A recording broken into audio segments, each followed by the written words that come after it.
Thank you. So welcome to the Creation Committee for the Affordable Housing Task Force. We have Greg Claxton with us today from the Planning Department.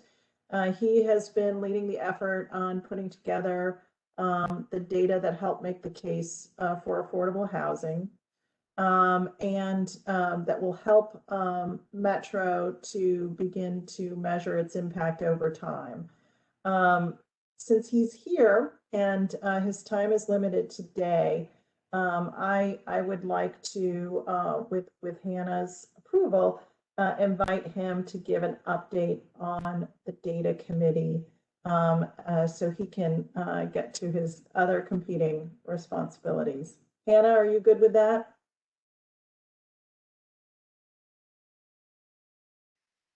Good deal. So take it away, Greg. Great. Good evening, everybody. So a small group of folks, mostly the co-chairs and the subcommittee chairs, met on Monday to have a deeper dive into some of the data issues that we've been taking a look at. Out of that discussion, we identified the key data. Like, we started by reviewing the data that we'd worked through so far in this process. During that discussion, we identified the key data points to prioritize, including in the plan and with the recommendations, as well as what to prioritize updating and taking a closer look at. This week, I'm preparing for a follow-up meeting next Monday with the same group to review the updated data based on this past Monday's discussion. There were 4 priority areas that I was going to focus on this week. One is a refined and more comprehensive gap analysis and forecast. The second are refined projections for current program performance. The third is bringing in data that we hadn't gotten yet, looking at the divergence in pay and housing costs in Nashville. And then last was wrapping up our work on the current inventory of affordable housing. And with that, I'm happy to take any questions about what we've been up to. Otherwise, I will see y'all next week.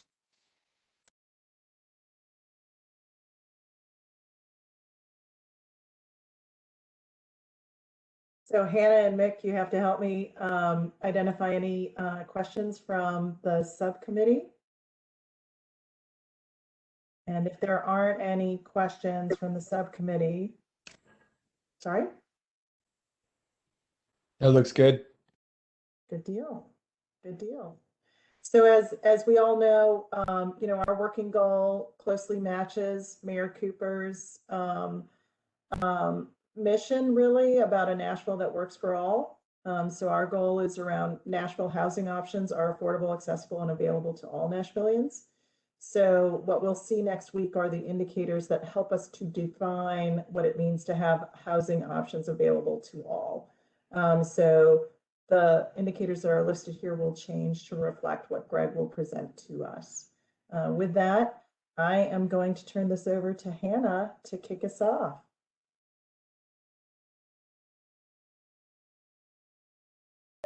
Wonderful. Hello, everyone. Hopefully everyone is safe and sound after the storm that blew through. Welcome. Thank you again, everyone, for all of the hearty conversation and the recommendations that you've submitted over the past 2 weeks. I'm feeling so energized about the direction that we are going and the impact we're going to be able to make this year. So I just want to go over the schedule for sort of how we're going to bring this home in terms of taking all of these recommendations and this wild map that we've come up with and turning them into something a little bit more digestible. So I think that it is always a strong process when you go really big and expansive, and then we can sort of sharpen and bring it back home. So as you see, the last 2 weeks we went through the completeness and themes, and the assumption here is that in those sessions that if you had a concern, a question, an idea, a recommendation, even if there wasn't total resolution, that it was captured in the recommendations table, you still have access to those if there's something that's weighing on you or that has come to you. And we would want to see it reflected there. That way we can make sure, again, that we've captured folks' concerns and questions, and that really informs the direction that we take, of course, not only with our recommendations and themes, but perhaps there are some areas that are not covered in our recommendations. And, one concern I know I've raised is, what are we doing to address how folks actually access our programs? So if you have something like that, at this point, we would assume that those are in the recommendations table and we have had a chance to discuss them. So this week we will review from our recommendations from our other subcommittees. So you will see the Preservation Subcommittee recommendations, and they'll be presented to you by Angie Hubbard, one of the co-chairs there. And the purpose of this time is to strengthen those recommendations through your questions, your finding if there's blind spots to them, unintended consequences, perhaps an opportunity you know about that we could overlap a recommendation with to be able to leverage federal funds or something. So, and then in addition to strengthening the recommendations, we are working to surface some themes through this discussion. So you'll actually spend more time on your subcommittee's themes because we just want to make sure we actually hear from you each about those, where you're sort of seeing themes emerge. But of course, that's a consideration for reviewing the other subcommittees as well. And then I want to share about how we're managing this virtual environment going forward, while also really trying to have it one in-person session so that, you know, we can whiteboard everything and then take these recommendations and sharpen them into a report format.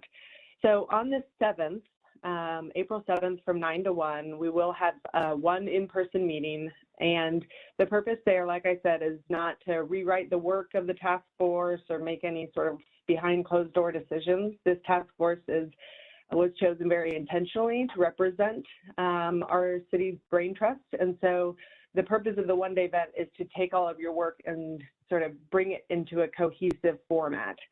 And because we cannot have all of you, which would have been, of course, our top preference, we're looking for 3 delegates from each subcommittee. And so the process for that is to nominate yourself. You can email your subcommittee chair, co-chair, and say, I would love to be a part of that. I'm available and comfortable with the COVID protocols that we'll be following. And then if you choose to nominate someone else, please just check with them first to make sure that they feel comfortable with the COVID protocols. Of course, we'll be following all of the mandates to ensure your safety as best we can. And so I tried to outline it there, as I know some people, it helps to see it in writing, but the purpose of that time will be to organize the prioritized recommendations into themes and then sort of sharpen the report format into, you know, something the mayor can really see the reflection of your work, and we also feel like it shares with the community the direction that you all have recommended. So the one meeting that I intentionally skipped is that next week you will prioritize the recommendations. So that's not something that the delegates will be doing, or you know, we'll be making decisions about what's most important. We will surface that next week through our conversation. And then that next week will also be the last call for nominations and self-nominations. And then after that, we will vote if there's a need for a vote, or perhaps we'll just have 3 people who are available and willing. And then we'll come back to you the week of the 12th with the written recommendations and be looking for just final tweaks. So as a visualization, in my mind, we're sort of, you know, past the 50-yard line, moving towards 75. By the 7th, you know, hoping we'll be 90-yard line, and then that group of 15 will sort of just hone out any of the tweaks, and I appreciate Dia's language, sharpen it so that everything feels very tight. And as a reminder to everyone, we won't be presenting 2 sets of recommendations. We will be merging the subcommittee's work, so that will take some, you know, stickies on the wall and bringing things together so that it, as we of course know, the themes really represent both preservation and creation, and some of the recommendations will highly overlap. So I'll break there to see first if Dia, if there's anything that I have left out, okay? And then are there any questions about the process and the timeline as it's laid out?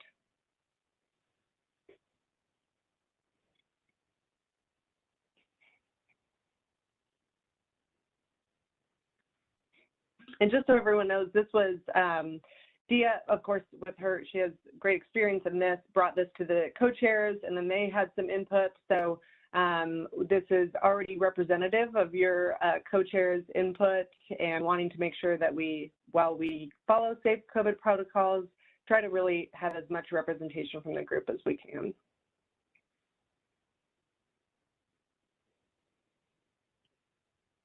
I am not seeing any questions. So action item there would be if you want to participate on the 7th, email your co-chair and nominate yourself. If you want to nominate someone else, please check with them first. And then there will be one other chance next week on the 1st to have an on-the-floor nomination from our virtual environment. If you do think of another question about the process, feel free to email Dia or I and your co-chair. And then I'll just go into the updates from the working groups. Kudos to your data committee. They are doing a great job trying to sort of bridge the fact that we're not redoing the Nashville Housing 2017 report. We're trying to find data that is digestible, but also will help us track our progress. So kudos to Greg and Nick over at Planning and Dia and then the other members of that committee. I'm feeling really grateful that I think the data is going to link really well with our recommendations. So I have been trying to do some legwork on your recommendations to get questions answered, get us to a place where we can move on some things. So one meeting I had with legal, you should all have received that memo last week from Metro on some of our interpretations about things. They're more than willing to keep going, but I do think with legal questions, at some point you sort of reach an impasse where the lawyers really need to be able to have the conversation. So that work will be ongoing, and if you have additional questions, let me know. I had a great meeting with Trail at Public Property. Some of you may know him. He joined last year, and we identified 4 clear steps for public property and affordable housing. The first one is pretty niche. It's the disposal of barn plots that are not buildable. So things that we need to just sell and we can push that money back into barns for affordable housing. So adjusting that asset to turn it from land to cash. The second one is an RFP for lots that are already not owned by a Metro department that we could put out for a public-private partnership, work with the community, work with a council member, and be able to get something moving towards units without having Metro money in the deal, but obviously leveraging the Metro asset of land. The third would be, and these really surfaced from your subcommittee last week, the review of other departments' land. So I know that that was a recommendation. Trail is already underway to see what land all the departments have, and then what do they already have a plan for. So of course, just because a lot is empty doesn't mean that it has been forgotten. And so that has been really helpful hearing from him. I'll say, well, can we have this land for affordable housing? And he's like, well, so-and-so has a plan for that. Let's talk to them. And so he's sort of pushing to see, okay, is that a real plan for a department, or could we potentially merge that with another department's need for land? So really excited about the efficiencies that we'll see from his work, and affordable housing will be right in the mix with the departments. And Kay Bowers on the last call had suggested making sure we have someone who looks at land and sort of sees what it could be as well represented in that process, the review of those land. And then the fourth, more long-term goal, hopefully we can make some steps towards it, is the incorporation of housing with other departments' development. So again, surfaced in this call last week, and Trail was in absolute support. Obviously, we see case studies from other jurisdictions, so it's not totally unique, but the more that we start to model that, the more it can become the norm. So I had some great conversations. Your Metro employees are already thinking of ways to be creative and try to make the most of this Metro land and bring assets together. I think one thing that's really exciting is talking about not just the building of a building, but thinking about, assets being co-located with desirable things like parks and libraries and, making affordable housing some of the greatest places to live. So, and then we will have a small group session with Lucy. I know a few of you raised your hand and said that you wanted to join that. So working on that, and we'll have an update for you all next week. Any questions about the working groups? I'm still working to try to put one together about vouchers. Dr. Shin, I don't know if you would want to join that, but please let me know if you. Yeah, that would be great. Okay, wonderful.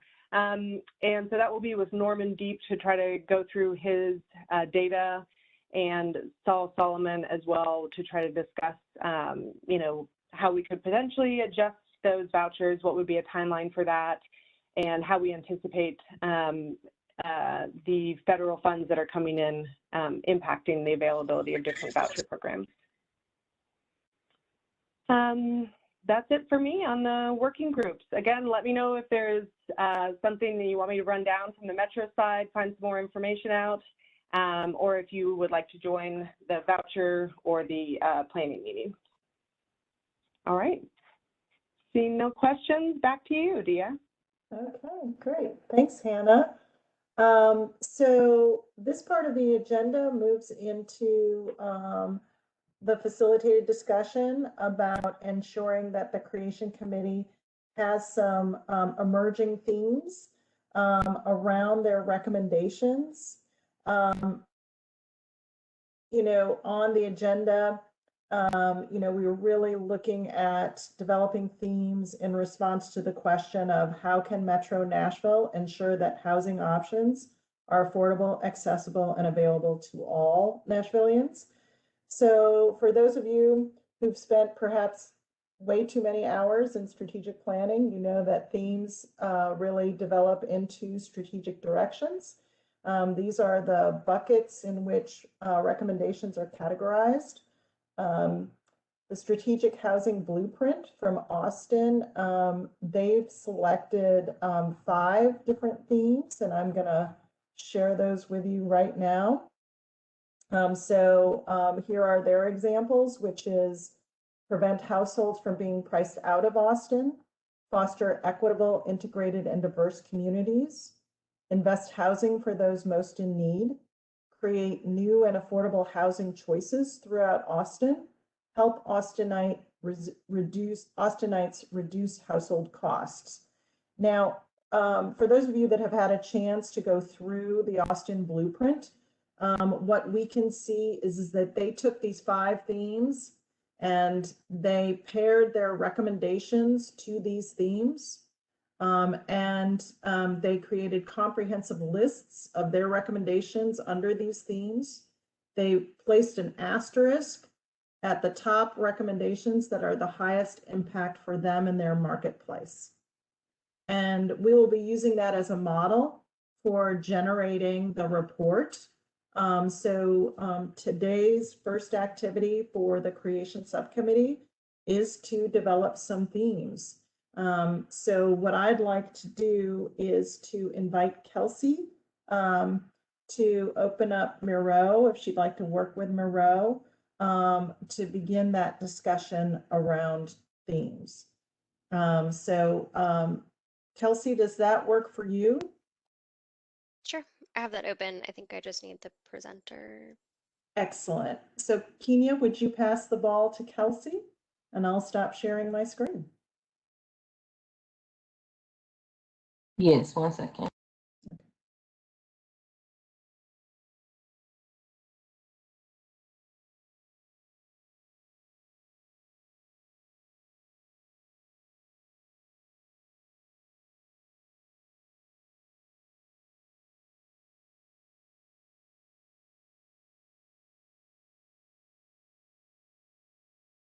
Okay, can you all see that?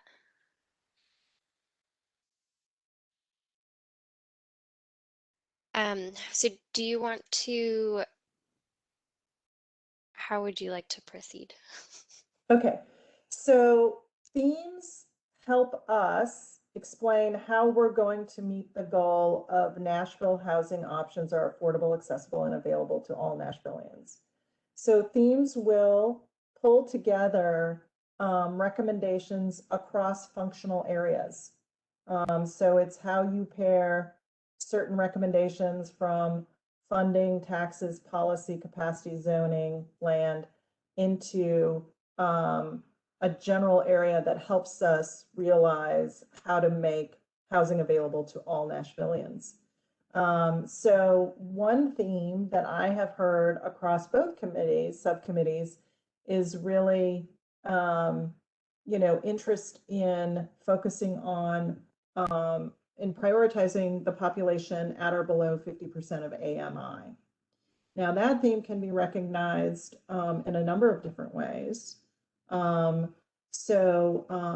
What I think might be helpful is to ask the subcommittee if folks around the table have some thoughts on what themes they've seen emerging during the subcommittee's discussion. And Kelsey, perhaps you could put some up and we can see how they begin to emerge. So I'm going to stop now and I will help to identify those who raise their hands to participate in the discussion.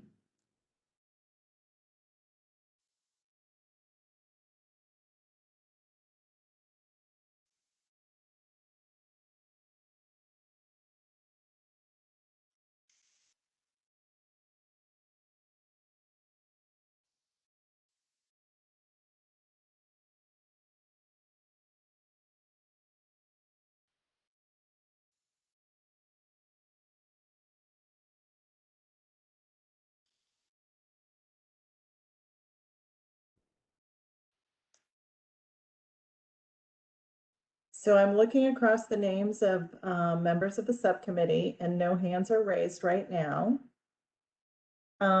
We've got Dr. Shin. Oh, great. Terrific. So I'm no doubt a broken record here, but I would prioritize people below 30% rather than 50% of area median. That's where the planning department says the need is the greatest. Thank you.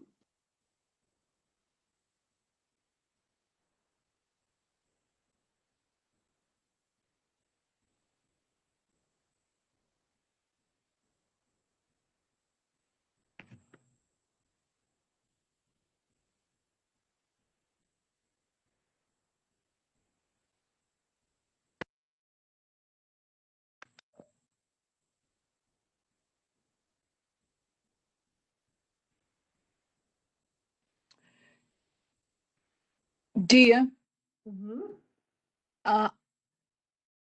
we haven't had a lot of discussion about it, but last week we did talk more about including various technological options in whatever we come up with. And specifically, we talked about tiny houses, modular and prefab, and also 3D printing.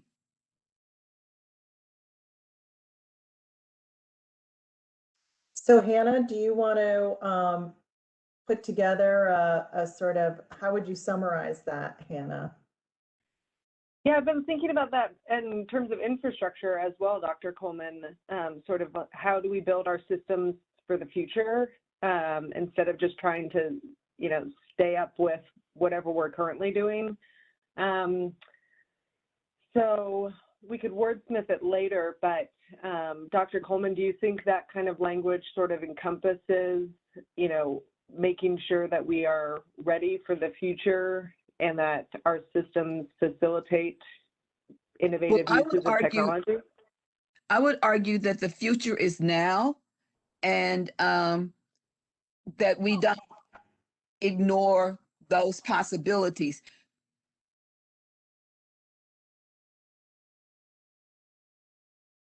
So if I may suggest another theme, it sounds like, and Dr. Coleman and Hannah, you keep me honest on this one, is identify and deploy new approaches and methods to the creation of affordable housing units. I would say new technologies. Okay.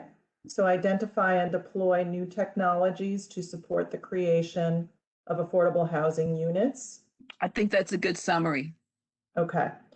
I saw Hunter Nelson's hand up, and so I want to check in with Hunter Nelson to see if he has a question or comment. Yeah, I was, before Dr. Coleman jumped in with her theme that she had, I was going to mention that I thought one theme that we kind of danced around but never maybe identified was better coordination and utilization of the different housing creation assets that we currently have, whether it be vouchers, barns, home funds, pilots, whatever it may be, having a better coordinated approach to how those are utilized, and whether I think that's regardless of the targeted AMI level that we're trying to reach. To Dr. Shen's point, like that can be done if we're hitting 60, 80, 100, or 30, or even 0% AMI. I think I feel like that's something that we've kind of danced around a little bit. But that's just my observation. Very good. I see Edward Henley has his hand raised, and after Edward will be Dwayne Barrett. Hi, Dia. Hi, everyone. I've been listening. I'm just now getting stationary. But I think one of the things that I believe is a theme that has emerged is a greater commitment, focus, and I'll say dedication to affordable housing in terms of capacity from the city. And I think we've talked a lot about an affordable housing or Department of Housing, but also just a collective approach throughout the departments. And we've kind of tapped and poked at all of those departments. But I think what that just means is that we see and feel that there should be identified a solution for how to add greater capacity in those areas. I know each department is under a great amount of strain just because of the overall amount of development that we have. But again, we're here to talk about affordable housing and its impact on our community as a whole. And I think that's an area that to me is emerging as a theme. Excellent. Dwayne? To echo, I'm having issues. Let me try and figure this out and get back with you. Okay. And I noticed that Councilwoman Swara has her hand up, so we'll go to Councilwoman Swara and then return to Dwayne. Thank you. I think a theme that we've also floated around is around equity. Equity, whether in terms of access to people that wants to use it, or equity in terms of people that are developing it, equity in terms of the location of where these properties are placed. All of that danced around making sure that we're not having concentrated poverty, making sure that people developing housing are diverse, making sure people that have access to it are diverse. And so that's been a theme around the conversation as well in everything that we do, that we're looking at it from that equity lens. Excellent. I'd like to go back to Dwayne and check in with him and see if we have a clear connection.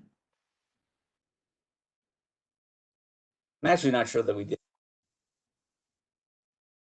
Okay. If you'd like, Dwayne, feel free to shoot me an email, or if you want to try to write your comment in the Q&A to the right of the screen. Either way will work. I'll check back on you again. Emily Thaden has her hand raised. I just wanted to pick up what Councilmember Suarez said in terms of equity. One thing that I don't necessarily know if we've spent enough time on is really recognizing the racism that has been rooted in our housing policy. And so for me, it feels incredibly important that one of the themes we have is addressing racial inequity and recognizing that, we have a lot to do to rectify the wrongs of the past in terms of how we deploy housing resources and, access to opportunity. So Emily, you raise a very, very important point. And one of the other early theme categories that was raised was the coordination of Metro resources. I can't see it, so I can't, recap it exactly. There it is. Greater commitment to affordable housing by Metro, including a coordinated approach and additional capacity within departments. Do you see your comment as harnessing technical knowledge and the tools to address structural racism? To me, I think that it should be a theme in and of itself. So I mean, I have had trouble with the housing for all framework without recognizing that we actually need to be prioritizing groups that have been oppressed and wronged in our current policies and deployment of resources. So I think for me, I would like to see racial equity being made more explicit in a thematic category in some way. Okay, that's very helpful. Thank you for clarifying that. Seeing no other hands up. Dwayne, do you want to try it again? Okay, very good. So right now, Kelsey, I'm going to impose upon your process and have you, would you like to recap the 4 themes that we have? Yeah, there's 5, sorry. Or 5, sorry. Yeah. Okay. Okay, so the first is, and I may have taken some of these as not verbatim. So to whomever contributed them, please feel free to correct me if there's more accurate language you want to include. The first was prioritizing housing for those at 30% AMI and below based on the most need. And that's directed by the data we've seen from the planning department. Second is identify and deploy new technologies to support the creation of affordable housing units. Third is better utilization and coordination of existing tools. Greater commitment to affordable housing by Metro, including a coordinated approach and additional capacity within existing departments. And then I sort of combined the last 2 dealing both with equity, but if we need to have those as separate, I can pull that out. The first being employing an equity lens, equity in terms of people being able to access the tools, people benefiting from housing, people accessing the housing, and the geographic dispersion of development. And then acknowledge and rectify the structural racism inherent in past and current housing policies and deployment of resources by proactively supporting communities that were previously harmed. Excellent. Now, here's the bad news, is that typically in a strategic document, strategies only involve 3 to 5 themes or strategic directions, primarily because as you add more, it becomes more resource and labor intensive to actually deliver on those themes. So I think what I'd like to do right now is just hear from the subcommittee members. Do these themes cover everything, or are we missing something? And here's my thinking. If we're missing something, I'd like to add it, but just know that as we move into next week's subcommittee meeting and into the in-person planning session, we will have to combine these themes with the themes from the preservation committee, and we will have to end up with 3 to 5 themes. So, but right now, I'd just like to make sure that we cover all emerging themes that you believe have been a part of your discussion up till now. So is there something missing that should be added? And Emil Alexander has raised his hand, and after Emil, we have Emily Thaden. This may be a bullet under a theme. I'm not sure where it fits, but looking at the recommendations, sort of an underlying or overarching theme is the need to identify additional funding for investment into affordable housing. When I think about additional funding for the Borns Fund, partnerships with MDHA on the Envision process, and creating a Department of Housing, that just funding just comes to the forefront for me, and maybe that's something that can be included as a bullet under a theme, but is definitely an underlying theme as I look through the recommendations. Good deal. Emily. I would say increasing what a theme that's come out in multiple conversations is around permanently affordable housing. So if we go through the work of and spend the resources to create it, let's make sure we keep it. And I think that just relates to also preserving what we currently have as well. And so I don't know if that's a theme or if that's a strategy, Dia, but one of the ends of that, right, is like helping to build more inclusive communities. Because if we keep our housing in communities and neighborhoods continue to get better, then we're building inclusion and integration into our communities. So something around that. I don't know which one is the theme and which ones are the tactics. Right. And, from your earlier comment, Emily, based on the emphasis of focusing specifically on, addressing, historic wrongs and structural racism, I would definitely put this under that one. That can work. Okay, very good. So Kelsey, that would mean placing theme 7 as subsidiary to theme 5. Okay, Hunter has his hand up.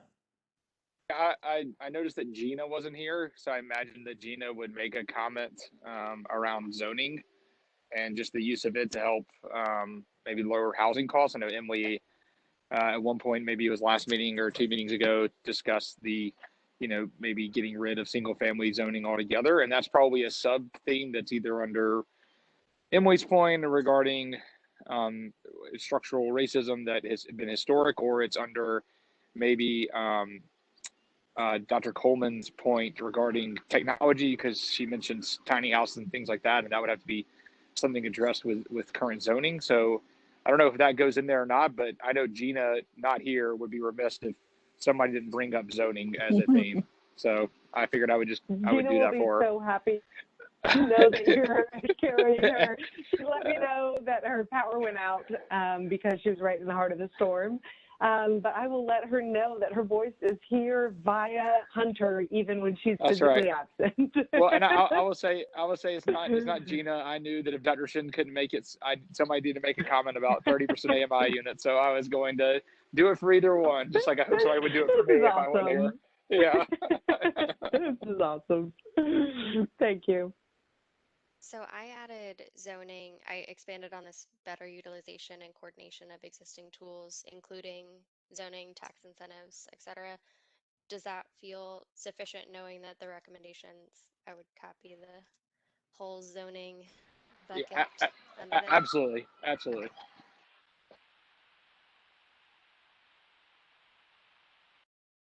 So I think that I received Dwayne's comment that sort of builds on Hunter's point of a bit ago, which is really supporting decision makers with many of the tools discussed by the committee to allow them to address different income tiers. So it's really ensuring the ability to layer HAP contracts with pilots and subsidized secondary financing to help address lower income tiers. Just really supporting that integration and coordination so that you're leveraging multiple tools at one time.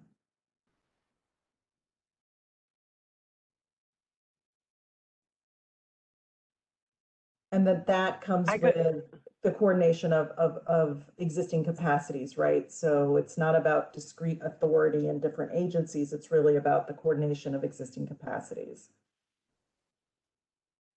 Dwayne, I hope I did justice. I'm glad you called that out, Dwayne, because I think of the ways that we are siloed currently, and that Barnes could prioritize funding for tiny homes, let's say. But, if we don't actually facilitate with our own internal departments to make sure you don't run into roadblocks there, not only are we not leveraging our tools, we're actually getting in the way. So I see that on both. What can we do to bring the barriers down and make sure at least Metro is all one smooth, shiny path for all of you? But then also, what are we doing to even accelerate things from a leveraging standpoint? So I think that specificity is really helpful. Mick Nelson, I see your hand up. Hey there. This is a really good discussion. part of me wonders, it sort of feels to me like we're doing a prioritization process here, which I'm not sure. I'm racking my brain for definitions between like priorities and themes. Um, and I'm wondering if maybe it might be, if it's helpful to think about this in terms of a prioritization process, which is, I think, a really great activity for us as a group to do, or if we're thinking about this more as a series of themes, which I see as like clumps of ideas put together, not necessarily as like what we should be focusing on. But I think a few of the comments being like, no, this is the point we need to sharpen and focus on. So that's just sort of an observation, and any helpful clarification here might be good, or other people's thoughts. So that's just something that occurred to me. Sure. So this, particularly since we're limited to a virtual environment in the current state of the pandemic, this is an iterative process. So tonight is really just thinking through the conversations that have happened over the last few weeks and the recommendations that are on the table to identify themes that cut across, or ideas that cut across all of the individual recommendations. And to get those up before us to, whiteboard them and see what they look like. This will not be the last time we take a cut at this. We will be looking at this over time, over the next 2 weeks. So the next iteration that everybody will see will be really sorting the recommendations according to these initial themes. And having an opportunity to see how that looks next week. And then making sure that it's in the format that we want. So yes, themes do help to prioritize because they help to create a category for each of the individual recommendations, and helps to link each of the individual recommendations to a purpose that runs across all of the recommendations. So it does help to prioritize because strategic directions give a focal point to the activities of multiple actors around multiple activities. I hope that helps. Happy to answer any additional questions. I do see that Paulette Coleman, Dr. Coleman, has her hand up, so I'll turn to her.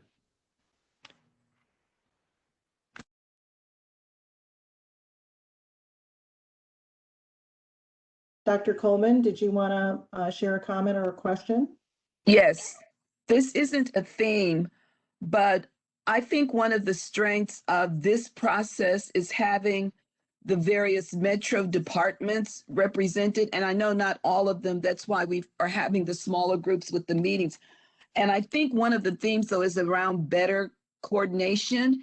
And I think it doesn't even have to come up, but as we process this, we really have to get into interagency coordination at levels at which we've never done this, or at least since I've been here in Nashville, around affordable housing. Mm. And whether that's a working group, or until we get to the Office of Housing, or whether that's a component of the Office of Housing. But I think all of the departments need to have at least one person for whom affordable housing is front and center on an ongoing basis. Because if we just have it in the Office or Department of Housing, we run into possibilities of siloing. And I just want to make sure that we're having both horizontal and vertical integration about housing throughout all of Metro. And until that happens, we're going to keep having the same problems we are having now. Mm-hmm. Very good. David Plaza agrees with you, by the way. I'm sorry? David Plazas agrees with yes. you. Kelsey, was that you? Yeah, to Mick's point about just kind of clarifying, would it be appropriate to say that the theme is a what we want to do, and then the recommendations within it are the how we would achieve that? Perhaps. themes emerge into strategic directions, which explain how we do that. And the actual recommendations are the steps that we take to make that happen. So they're both really how. Okay. It's how we achieve the goal and the steps that we take in order to achieve the goal.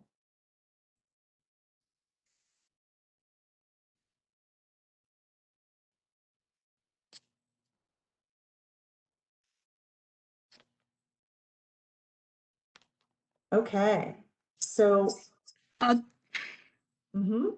could we make 3, 4, and 5 larger? I mean, it's a very, very useful process, but it's really illegible to read. Yes. So it's made larger. That would be just very helpful. Or if we can zero in on. So what I'd like to do, we're right now, according to my clock, at 5:51 p.m. So Kelsey, can you just walk through the themes that we have right now? The other part of our agenda is to take a look at the sister committee's recommendations and to see if you all have additions to make to their recommendations. And I'd like to be sure to turn over the rest of the meeting for us to do that. But before we do that, Kelsey, if you could read off the themes that we have right now. And then we'll be sure that everybody on the committee has a chance to see the Miro board and a write-up, a Word document that includes the themes sorted with recommendations. Okay? Take it away, Kelsey. Okay, and bear with me as I try and adjust formatting so that they are more legible. So again, the first theme is prioritize housing for those at 30% AMI and below based on the most need. The wording on that is weird, but we'll fix it. Second, identify and deploy new technologies to support the creation of affordable housing units.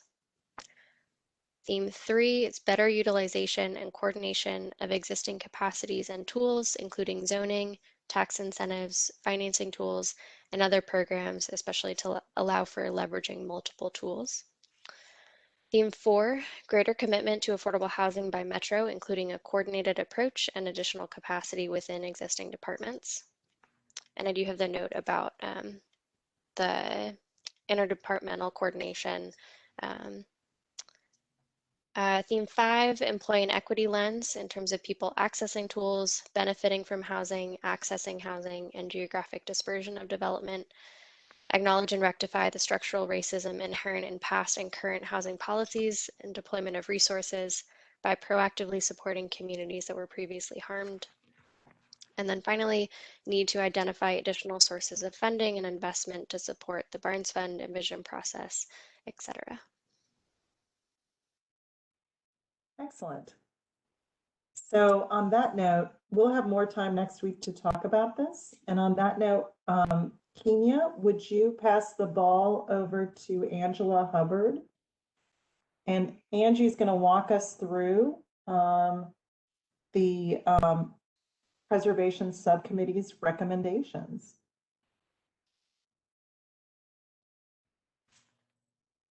You are muted, Angie. Thank you. I'm on screen to say hello. I'm going to go off video to share and walk you guys through. I had the benefit this morning to do this exercise with your committee's recommendations. So I realized quickly that you guys probably won't be shocked by a lot of our recommendations and how many ways that we are consistent in our thought. This is just an overview of our Miro board, and we've organized our themes just a little differently. I don't think we're getting into that piece today, but I'm going to start up in the upper left-hand corner with the capacity frame, and we'll try to zoom that in. And I think this gets at the heart of a lot of things that you guys did. And again, if you can't read this because of the text, my apologies, but the color coding, like Kelsey's, is aligned with the income levels for some of them. Our committee could not completely break away from thinking about creating new housing, so those are actually in the purple sticky notes. And then as we reviewed these recommendations, some of these teal colored notes are some missing things when we revisited. Then in this one, we actually talked about some partners, and those are in the purple. But so like you guys, we have a recommendation around creating a Metro Department of Housing that is fully and robustly staffed. The other part of the capacity is not just what Metro can do, but how we can bring other players to the table to expand the whole affordable housing capacity. And that's a way to find employers that can help create affordable housing opportunities. And we identified some of those partners as hospitality, and then the trade associations and the chamber. We talked about the coordination that's needed for the home repair programs. Again, we're focusing on preserving existing housing, and we felt that this was a big need with capacity. And some of these players are MDHA, the nonprofit GNRC that has a home repair program. So there are a lot of folks that are doing this in Davidson County that we could coordinate and be effective in who we serve. Building capacity for diversion programs for people at risk of losing housing. And this, I think Kay mentioned Judge Bell's program, and then bring in some United Way as a partner. We have some, we feel like increasing our capacity. We need to tell or recognize folks that are already doing a good job. There was a recommendation around an annual award program that recognizes builders that produce or preserve affordable housing. That could be a great marketing tool, and maybe align this with ULI or one of our press partners. Some things that were missing that were added after the first cut is getting feedback both from resident experiences as well as having a developer forum / feedback loop. And that's where we landed with talking about what's needed capacity wise to really get affordable housing coordinated and centralized. So along with that, we move over to data, and these are very closely aligned. We felt that we had several discussions around data, needing data and inventory of existing Metro property, existing affordable housing, affordable units, and when their affordability periods expire, so that we can be tracking and be able to intervene. So that's what was largely around the data. Then we added, after our second cut, more data around wages and housing. And then some data around tracking codes issues. So then that ties back to being able maybe to intervene with some home repair programs. And then a housing scorecard that shows our progress with addressing this affordable housing crisis. So I'm going to move down to policy. This is a big one that we looked into. I think you all had a lot of policy discussion too, and you saw that I have an incentives frame, and these are so closely aligned that we probably could have just brought the incentives into the policy piece.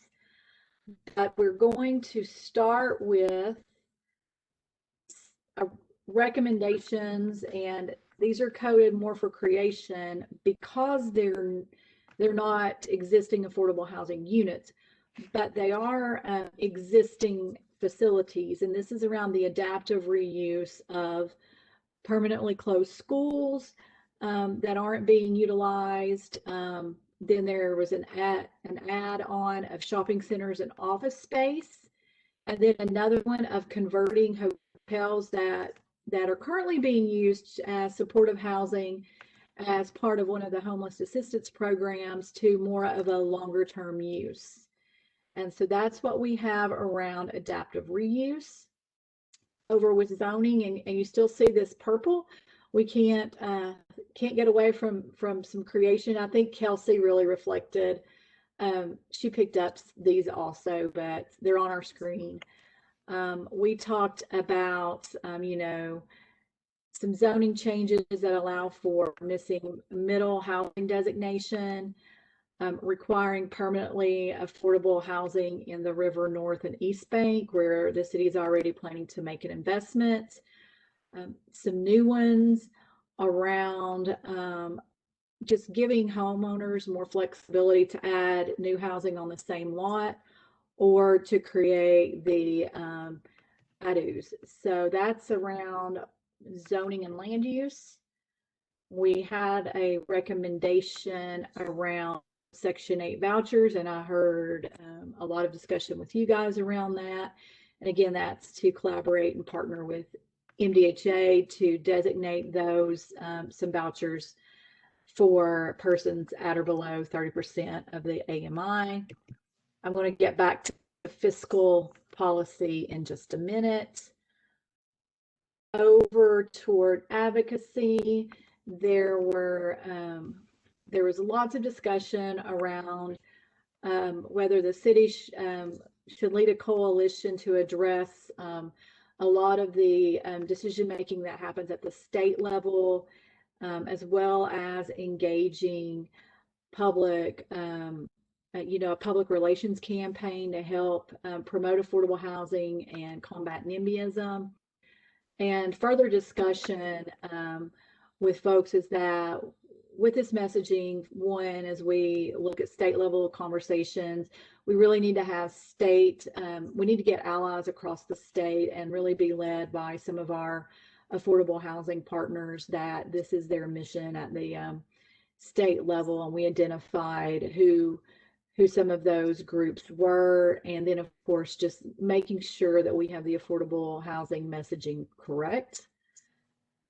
And then we have many recommendations around fiscal policy or taxes. There are a couple that are related to tax credits or pilots, and I'm going to do those last. We have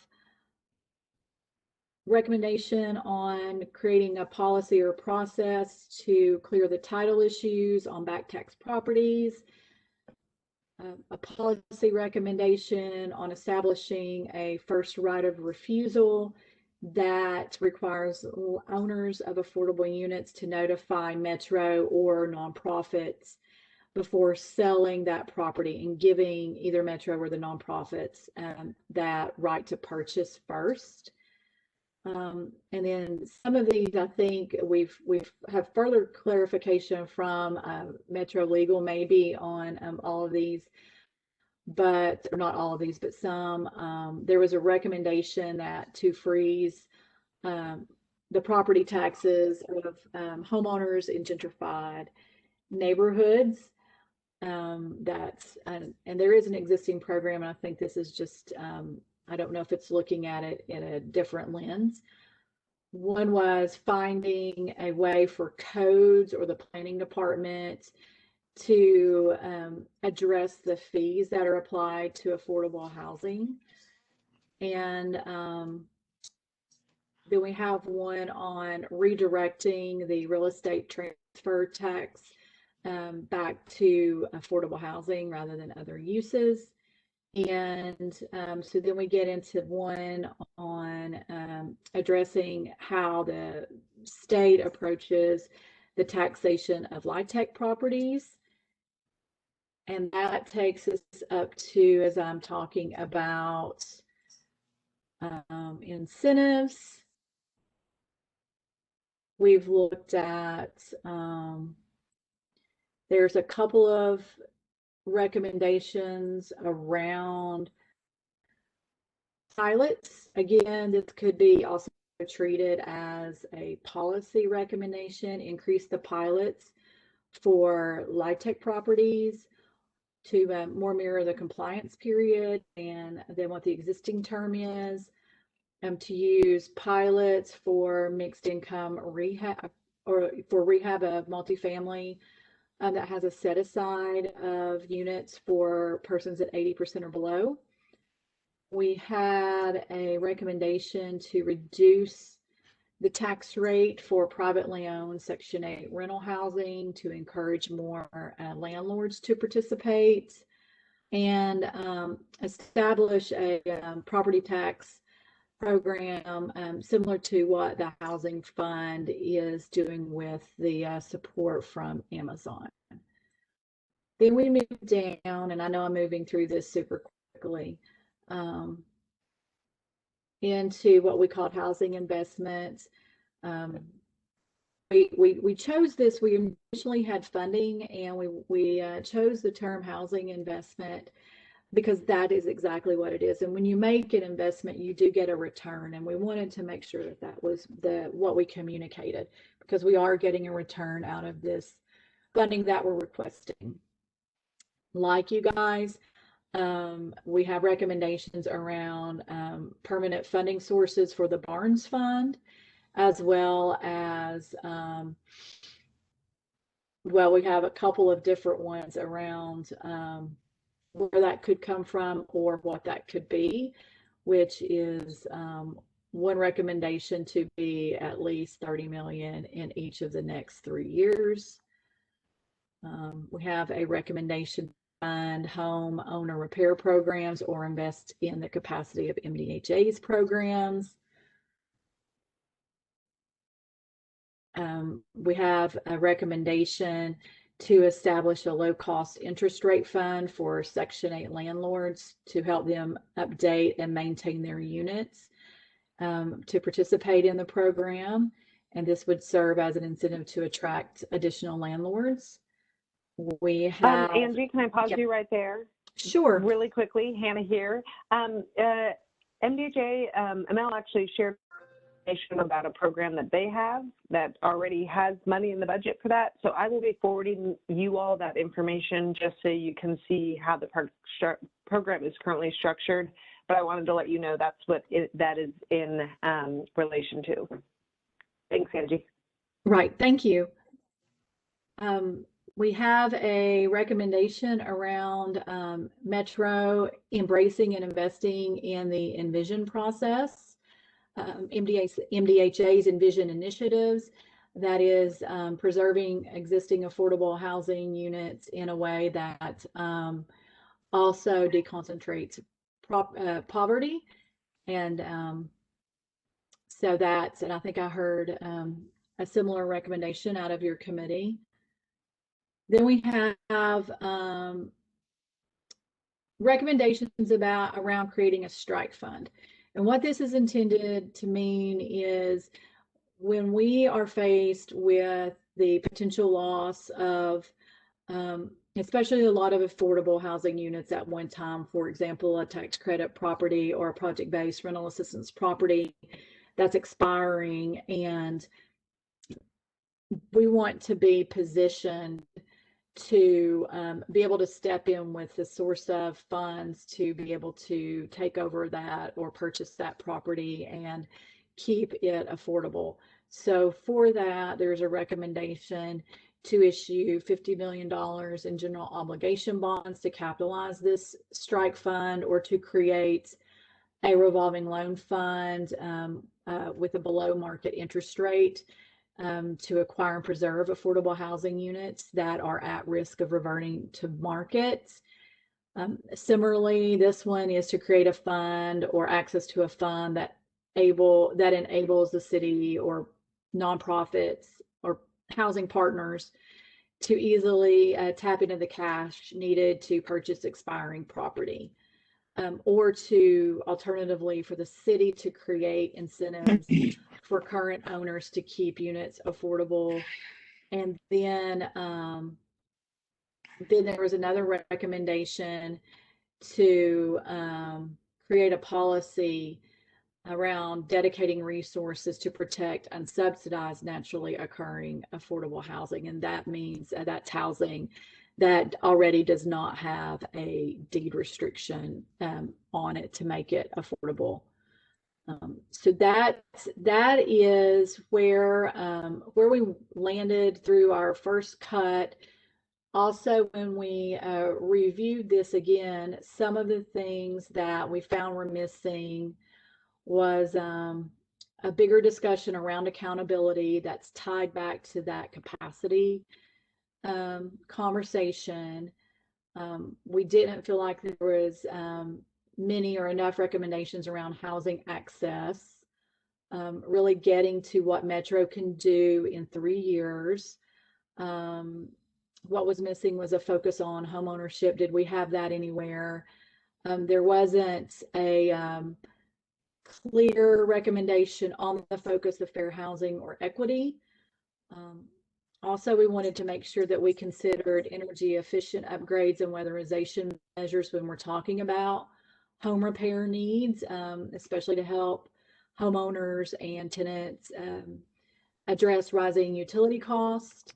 And we also wanted to make sure that in the data piece, as we talked about Metro, there being an inventory of Metro-owned land that could be used for housing, that it includes an inventory of property that has been acquired by water services that hasn't been dedicated to a greenway or that isn't in a floodway or that type of use. So that is where we are. We did go through our themes today. They look a little different from you guys. I don't know.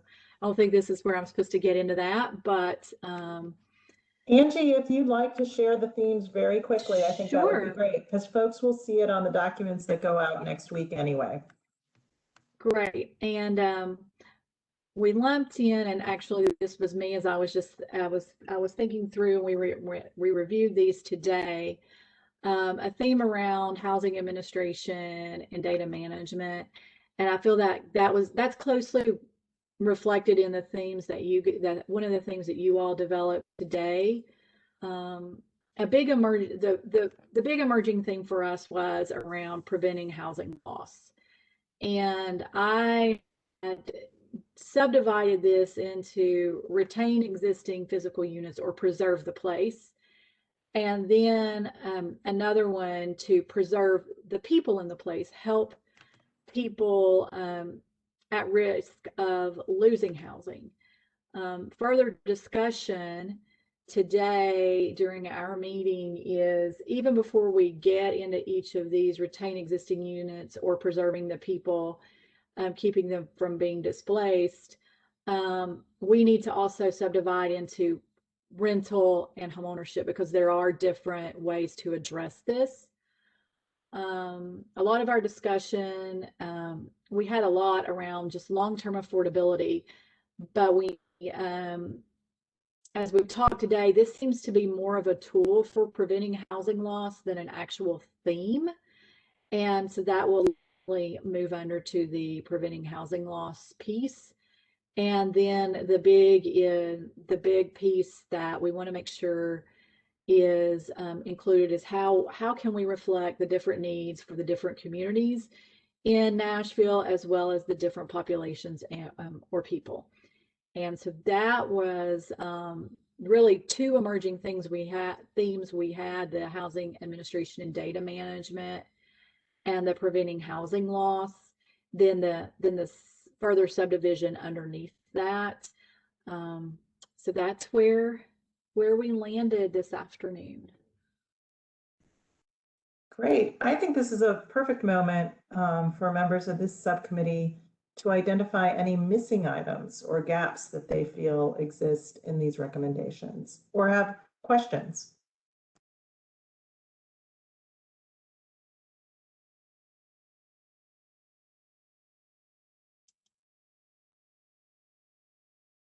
I don't have any gaps. I think this has been really helpful.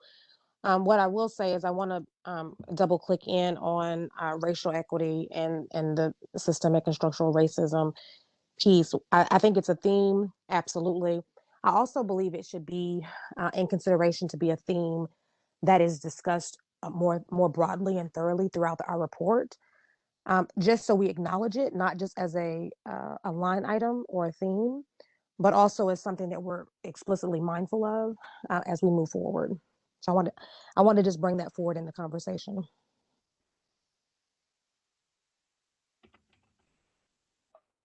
Thank you, Kia.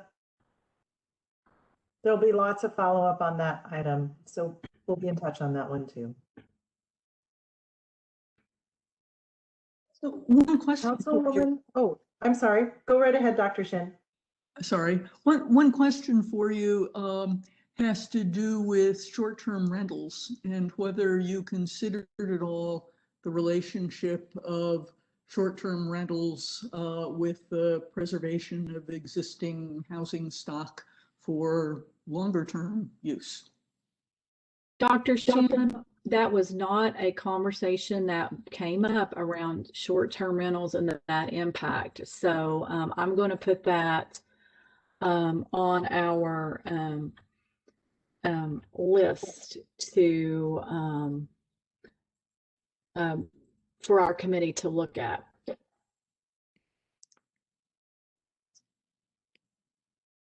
And from a process standpoint, we can add that if there's a specific recommendation. Right, yes. I can see that Councilwoman Swara has her hand up. Feel free to open your mic. Thank you. I just wanted to ask if you discussed this, and it may come up and it might be one of the things that you have already, but this was a question that was posed by one of the members of the Affordable Housing Committee as something that she witnessed. She works for a nonprofit that does affordable housing, and they ran into a situation where people will, so there was a gentleman that bought an affordable property in his mother's name, and then wants to turn around and sell it. And so, and she says this might be something that with MDHA property, with our housing fund and bonds fund, we have some control around that.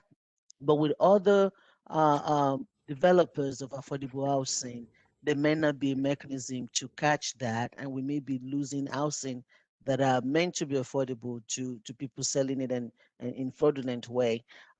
Again, this never came up in our discussion because I didn't even know where it fits.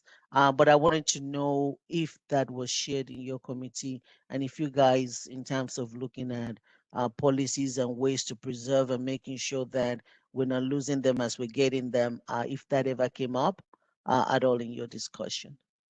Thank you. Thank you. Thank you, Council Lady.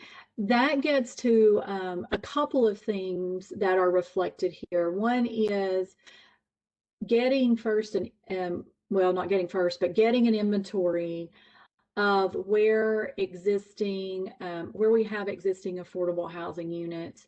And by there, we're talking deed restricted.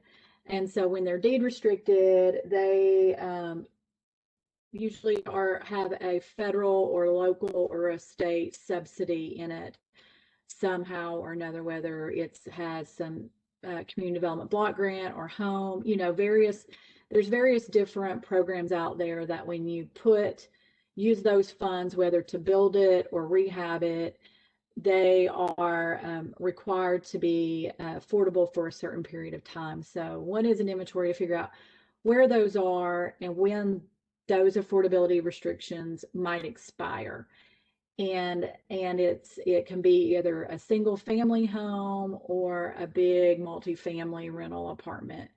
The other one is knowing where that is and then being able to have that source of funding, that strike fund, to come in if there is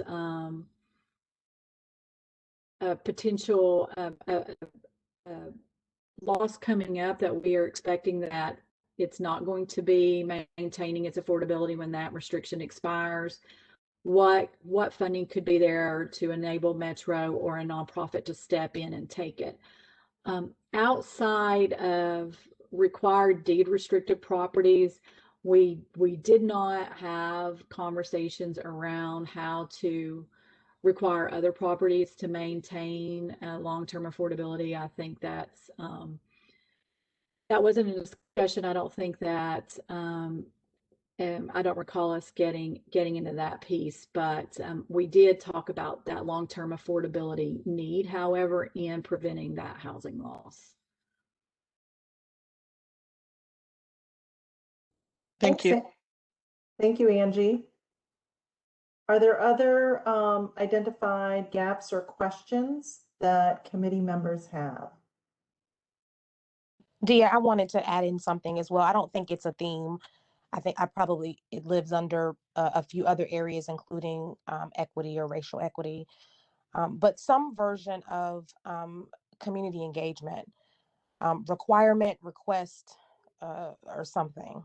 Because often what happens in these processes is that people who live in some of these communities where affordable housing is coming in, they don't feel like they're a part of the process. Now with government, usually they may be, but nonprofit or quasi-government, there's not necessarily a requirement except for with the zoning. And so if we can put something in place that creates a process or requests that there's a process for community input, community engagement, I believe that would be really helpful to addressing some of the, seeing some of the blind spots and seeing some of those structural inhibitors that have shown up in many of the processes that have happened in years past. Thank you, Kia. Kelsey has her hand up. I'm thinking sort of along the same lines. The response in North Nashville after the tornado of the Don't Sell Out North campaign, of providing resources and engaging homeowners and community groups to understand what other options might be available, outside of a tornado situation, but more proactive communication and messaging about home repair programs and other options to alternatives to selling.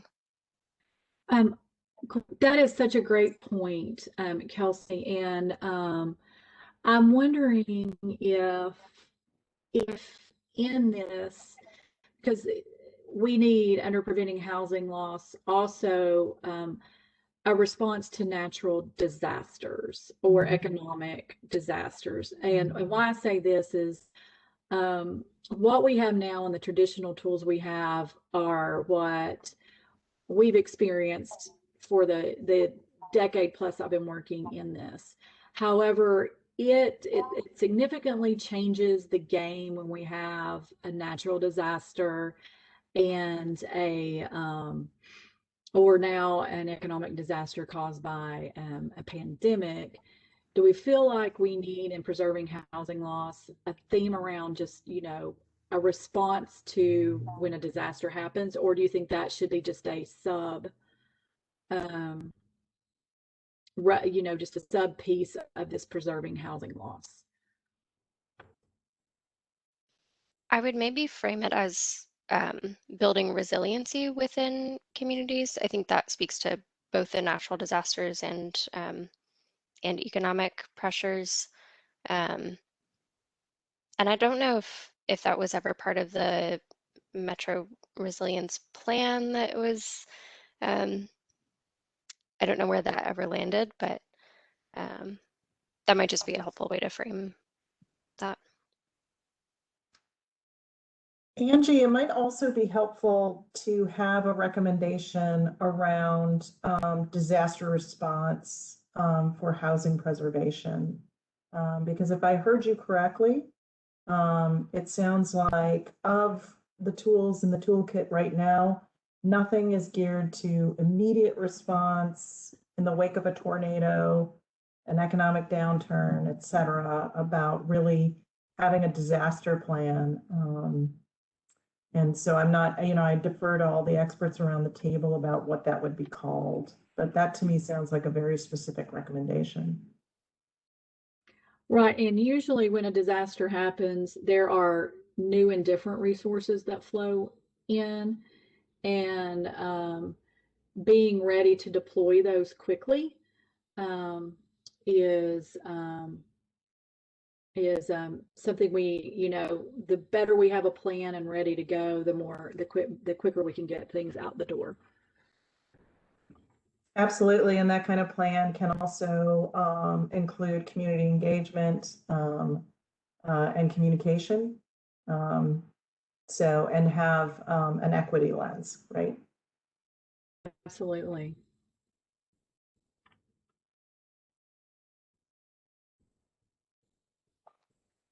Okay, so according to my clock, it's 6:25.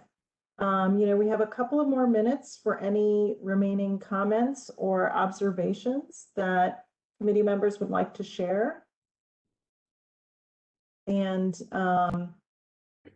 I'll just take this moment very quickly to say that in preparation for next week's meeting, we will be sending you the full meeting schedule over the next few weeks so that you have that information I shared at the beginning of this meeting. We will send you information about nominating delegates from your committee. Of course, if you nominate somebody other than yourself, please be sure to have that person's approval to do so.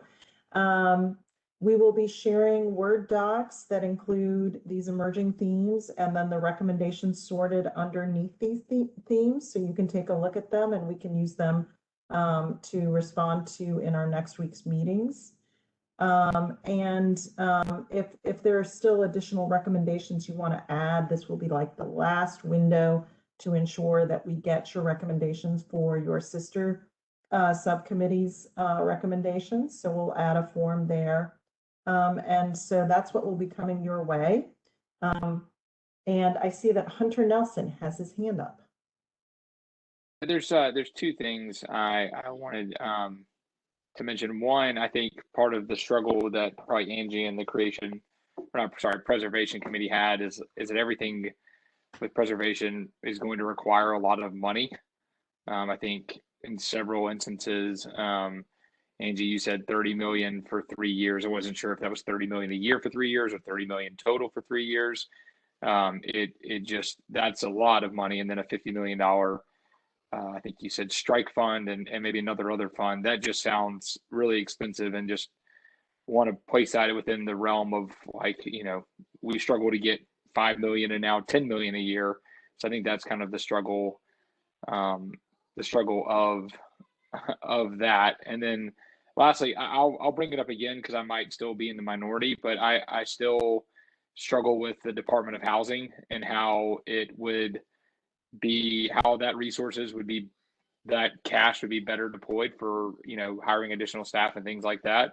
Because I've heard it now both in our committee and in Angie's, how that would make a meaningful impact to creation or preservation of units outside of the current departments that we already have. And maybe it's better departmental utilization, but it seems that we have those capacities today. We're just not utilizing them well enough, maybe. But I'm again, might be in the minority that I don't think seeing a Department of Housing, what it's actually going to do. And maybe I've tried to get with Gina, who is passionate about it, to have her describe it to me.